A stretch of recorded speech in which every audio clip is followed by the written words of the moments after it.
भाजपा को डूबती नाव बता चुके ओम प्रकाश राजभर अब भाजपा के पास क्यों वापस आना चाह रहे हैं? क्या ओम प्रकाश राजभर के बाद अब और छोटी पार्टियां भाजपा के पास आएंगी? क्या उत्तर प्रदेश में भाजपा का कुनबा बढ़ने जा रहा है? क्या उत्तर प्रदेश में जातिगत और राजनीतिक समीकरणों को किसी भी कीमत पर साधने में जुटी हुई है भाजपा? आज की इस रिपोर्ट में इस पर विस्तृत चर्चा करेंगे, साथ ही बताएंगे अखिलेश यादव की साइकिल यात्रा की खबर। इसके साथ ही जानेंगे दिल्ली पुलिस ने पहलवान सुशील कुमार के खिलाफ दायर आरोप पत्र में क्या बड़ी बातें कही हैं। इसके साथ ही जानेंगे इस बार सीबीएसई के 10वीं कक्षा के परिणाम।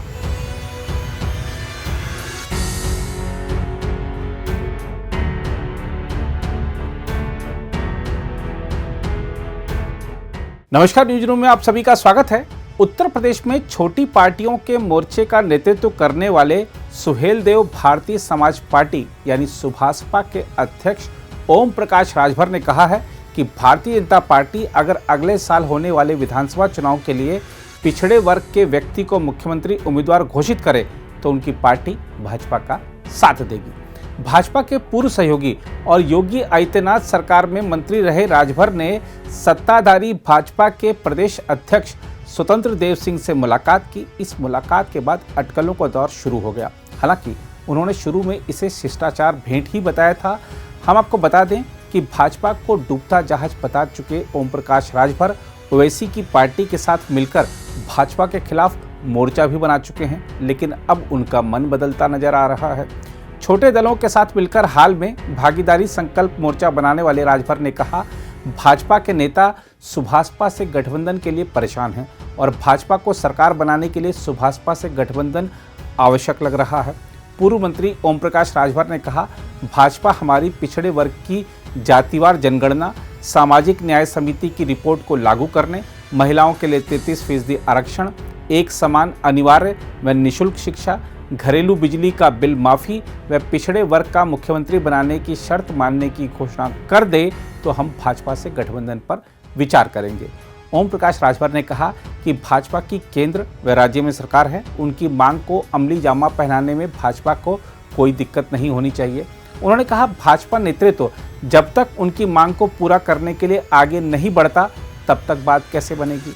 जब उनसे यह पूछा गया कि भाजपा से गठबंधन करने पर असदुद्दीन ओवैसी नाराज तो नहीं होंगे, तो उन्होंने कहा कि उनके फैसले से मुस्लिम समाज को भी लाभ मिलना है, ऐसे में ओवैसी के नाराज होने का सवाल ही खड़ा नहीं होता। इससे पहले भाजपा प्रदेश अध्यक्ष से मुलाकात के बाद ओम प्रकाश राजभर ने पत्रकारों से कहा था, स्वतंत्र देव सिंह पिछड़े समाज के नेता और भारतीय जनता पार्टी के अध्यक्ष हैं। हमारी उनकी शिष्टाचार मुलाकात थी, हमारे उनके व्यक्तिगत संबंध हैं, कुछ काम था, उस संबंध में हम गए थे और इसका राजनीतिक मतलब कोई नहीं है। लोग इसका अर्थ का अनर्थ लगा रहे हैं, ऐसा उन्होंने पहले कहा था, लेकिन बाद में उन्होंने और भी बहुत कुछ कहा। उधर जहां एक और ओम प्रकाश राजभर ने सत्ताधारी भाजपा के साथ गठबंधन की संभावना को खारिज नहीं किया, वहीं भाजपा के प्रदेश उपाध्यक्ष दयाशंकर सिंह ने कहा है कि दोनों दल 2022 का विधानसभा चुनाव साथ मिलकर लड़ेंगे। इस बीच विधानसभा चुनाव करीब आते देख समाजवादी पार्टी भी सक्रिय हो गई है। मूल्य वृद्धि, बेरोजगारी, कृषि कानूनों के मुद्दे पर समाजवादी पार्टी के अध्यक्ष अखिलेश यादव 5 अगस्त को राज्य की राजधानी में साइकिल यात्रा निकालेंगे। समाजवादी पार्टी ने ट्वीट कर बताया, बेलगाम महंगाई, किसानों पर काले कृषि कानूनों की मार, बेरोजगारी से बेहाल नौजवान, आरक्षण पर संघी प्रहार, चरम पर अपराध और भ्रष्टाचार, आजम खान को जेल आदि मुद्दों पर भाजपा की डबल इंजन सरकार के खिलाफ 5 अगस्त को राष्ट्रीय अध्यक्ष लखनऊ में निकालेंगे साइकिल यात्रा। समाजवादी पार्टी के मुताबिक पार्टी के राष्ट्रीय अध्यक्ष अखिलेश यादव के निर्देश पर समाजवादी आंदोलन के नेता जनेश्वर मिश्र के जन्मदिवस पर आगामी 5 अगस्त को प्रदेश के प्रत्येक जनपद की तहसील स्तर पर समाजवादी साइकिल यात्रा निकाली जाएगी। यह साइकिल यात्रा 5 से 10 किलोमीटर तक चलेगी। हम आपको बता दें कि जनेश्वर मिश्र समाजवादी पार्टी के राष्ट्रीय उपाध्यक्ष और केंद्रीय मंत्री थे।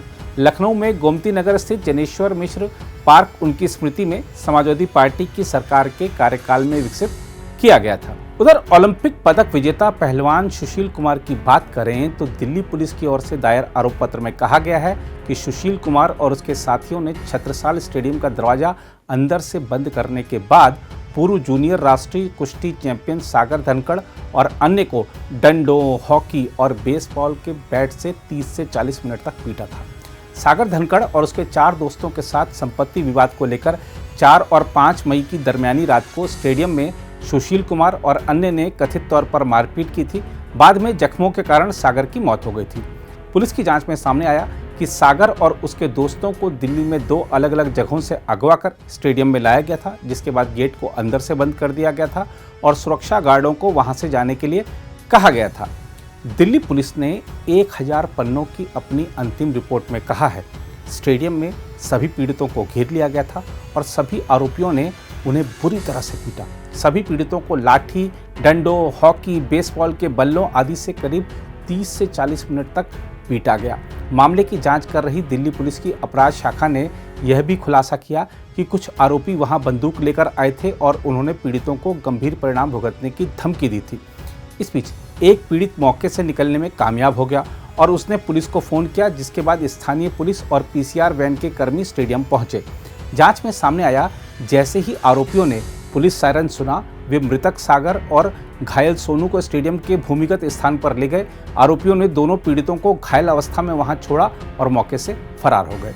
पोस्टमार्टम रिपोर्ट के मुताबिक सागर धनखड़ की मौत का कारण भूतरी वस्तु के हमले से मस्तिष्क को पहुंची चोट थी। सुशील कुमार और उसके साथियों के पास से 5 वाहनों को जब्त किया गया था। एक वाहन की पिछली सीट से एक डबल बैरल बंदूक और 5 जिंदा कारतूस भी बरामद किए गए थे। दिल्ली पुलिस की अपराध शाखा ने हत्या के मामले में सुशील कुमार और 12 अन्य के खिलाफ आरोप पत्र दायर किया, जिसमें इसने ओलंपिक पदक विजेता पहलवान को मुख्य आरोपी के रूप में नामजद किया है। आरोप पत्र में पुलिस ने मृतक का मौत के वक्त दिया जुबानी बयान, आरोपी की मौजूदगी वाली जगह, सीसीटीवी फुटेज और मौके से बरामद वाहनों समेत वैज्ञानिक साक्ष्यों का सहारा लिया है। भारतीय दंड संहिता की 22 धाराओं के तहत आरोपियों पर मुकदमा चलाने का अनुरोध करते हुए इसमें कहा गया है, जांच के दौरान अब तक एकत्र की गई सामग्रियों जिनका ऊपर उल्लेख किया गया है, उससे सभी आरोपियों के खिलाफ पर्याप्त साक्ष्य हैं। आरोप पत्र में अभियोजन पक्ष के 155 गवाहों के नामों का उल्लेख है, जिनमें वे 4 लोग भी शामिल हैं जो इस विवाद के दौरान घायल हो गए थे। हम आपको बता दें कि दिल्ली पुलिस ने आरोपियों के खिलाफ हत्या, हत्या के प्रयास, गैर इरादतन हत्या, आपराधिक साजिश, अपहरण, डकैती, दंगा जैसे अपराधों के लिए प्राथमिकी दर्ज की थी। अब बात करते हैं केंद्रीय माध्यमिक शिक्षा बोर्ड यानी सीबीएसई के 10वीं कक्षा के नतीजों के। इस साल कक्षा 10 में 57,000 से अधिक छात्रों ने 95% से अधिक अंक प्राप्त किए हैं, जबकि 90 से 95% के बीच अंक प्राप्त करने वालों की संख्या 2 लाख से अधिक हो गई है। बोर्ड द्वारा घोषित परिणामों से पता चला है कि 95% से अधिक अंक प्राप्त करने वाले उम्मीदवारों की संख्या पिछले साल के 41,804 से बढ़कर इस बार 57,824 हो गई है। कोविड-19 की आक्रामक दूसरी लहर को देखते हुए परीक्षा पूरी तरह से रद्द होने के बाद बोर्ड ने वैकल्पिक मूल्यांकन नीति के आधार पर इस साल परिणामों की घोषणा की है। बहुत बढ़िया टीचर्स ने पढ़ाया, हमने 96% थे। बहुत अच्छा लग रहा है। हाँ, इतना एक्सपेक्टेड नहीं था, बट यस आ गए। Feeling happy. मेरे 91 है। अच्छा लग रहा है आगे, मतलब एक्सपेक्टेड नहीं था पर फिर भी आ गए, बढ़िया है। अच्छा रिजल्ट है, इतना एक्सपेक्टेड नहीं था किसी को भी कि कोरोना में ऐसे पेपर्स नहीं होंगे, बट थैंक गॉड कि अच्छा रिजल्ट निकल गया।